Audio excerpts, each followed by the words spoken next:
Hi, I'm Scott Wrighton. I serve as Decatur's city manager, and every week it's our pleasure to bring you just a little bit more information about what's going on with your Decatur city government. Today, August 2nd, there'll be a major announcement that continues a discussion we've had about TCCI over on 22nd Street and the role that they are playing in a much larger initiative that the state of Illinois has and that the governor's office has to designate and rise up here in central Illinois an EV assembly, manufacturing, and innovation location so that central Illinois can become an even greater player in the development of electric vehicles, not just in the state of Illinois, but nationwide. Several months ago, it was announced by the governor that the TCCI plant over on 22nd Street would be the recipient of some major grant money from the state, both to allow them to retrofit that industry and make compressors for the electric vehicle business. That project has already started. In fact, demolition on the old 40s era plant has already started. You can see that from 22nd Street. And the governor is in town again today to talk about the next phase of carrying this project and carrying that larger Central Illinois initiative forward. From an economic development standpoint, we're very pleased here in Decatur to be playing a part and to be thinking about how innovation and technological inventions of new products and of testing the ones that we have can support this and other innovations in the manufacturing and agribusiness sector, those sectors being ones that Decatur is increasingly specializing in.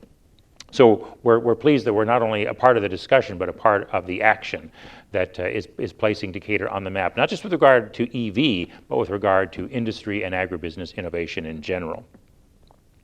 I also like to mention to you that another place for a lot of attention of city government, as not just the city of Decatur, but also the Decatur Park District, has to do with work on the marina in Lake Decatur, specifically Basin 2.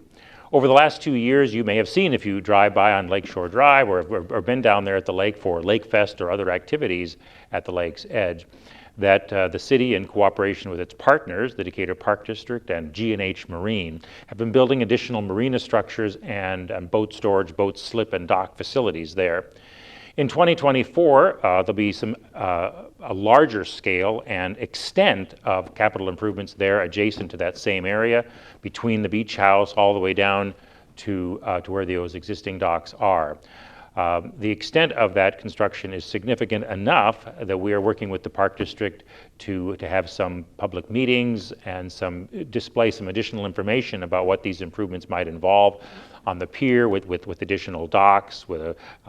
additional retail facilities, changing the location of the fueling facility and other locations, because it's the city's long-range objective, in cooperation with those same partners, to eventually have more of a full-service marina there, rather than just the kind of more haphazard docks that have punctuated Basin 2 for the last several years.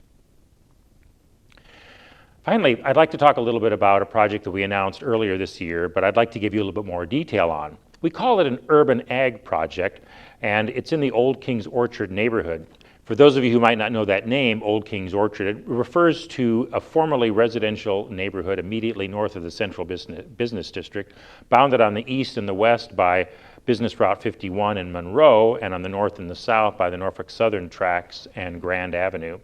It's an area where over the decades, a lot of homes have been removed, either because they became derelict, or they burned down, or they were foreclosed, or there were tax issues, whatever. And so much of that neighborhood is no longer there, and some of those land uses have been replaced with some significant not-for-profit entities like the Good Samaritan Inn and the Old King's Orchard Community Center, God's Shelter of Love, Grace Methodist Church, and others who have used Old King's Orchard as a staging place for their not-for-profit activities. And so the fact that they're there, plus the fact that the city over the years has acquired a large amount of property, put us in a unique position to cobble together through assembly and purchase and other ways enough land to be able to give the Good Samaritan Inn more than a block and a half of property all in one place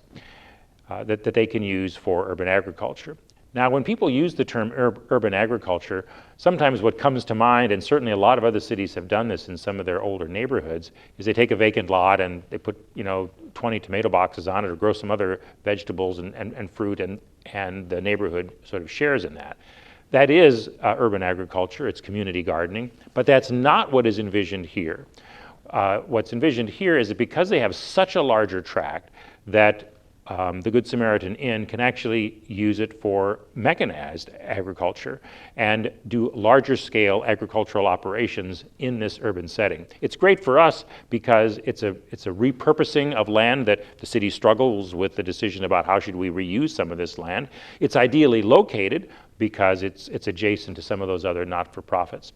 So we were fortunate to receive, with the hard work of Senator Doris Turner, a grant from the state of Illinois that was both for community development as well as for violence prevention, and a portion of those funds are going to be used to prepare that land, to add more earth, to till it essentially, and to prepare it for agriculture. To go along with that, the Good Samaritan Inn recently received a significant grant from the United States Department of Agriculture to carry forth the operational side of this. Just since the announcement of this by the mayor and city council a couple of months ago, we've already had calls from other locations who have been trying to think about how do they scale up some of their urban agriculture projects to the size and scope that we're embarking on here in the city of Decatur. So it's an exciting prospect. We're going to be figuring some of these things out as we go along, so I'm pleased to tell you to stay tuned for some more details about how it works. Thanks for tuning in, and I look forward to giving you some more information next week.